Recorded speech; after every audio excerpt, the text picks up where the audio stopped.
বিসমিল্লাহির রহমানির রহিম। বাংলাদেশ জিন্দাবাদ। সামনে উপস্থিত সকল ছাত্রছাত্রীকে আমার প্রান্তিক সংগঠন বাংলাদেশ জাতীয়তাবাদী ছাত্রদল শৈলকুপা পৌরসভার পক্ষ থেকে জানিয়ে সালাম ও অভিনন্দন।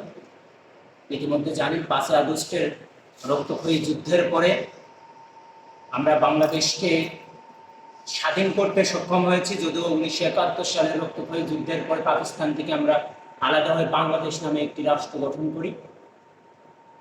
রাষ্ট্র গঠন করার পরে তৎকালীন যিনি নেতা ছিলেন তার নাম আমি মুখে নিতে চাই না, কারণ তার নাম আমি এই কারণে নিতে চাই না, তিনি বাকশাল কায়েম করেছিলেন। তিনি 1971 সালের 25শে মার্চ 26শে মার্চ যে বক্তব্য দিয়েছিলেন, সে বক্তব্য তিনি ছিলেন বাংলাদেশের একমাত্র হিরো, বাংলাদেশের একমাত্র নেতা। পরবর্তীতে তিনি যখন বাকশাল কায়েম করেন, তারপর থেকে তিনি হয়ে যায় বাংলাদেশের সব থেকে ঘৃণিত একজন রাজনীতিবিদ, একজন নেতা। তাতে 1971 সালে যে সময় তাকে বঙ্গবন্ধু উপাধিতে ভূষিত করা হয়, সেটা ছিল তার জীবনের সব থেকে বড় পাওয়া, কিন্তু সেটা সে ধরে রাখতে পারেনি।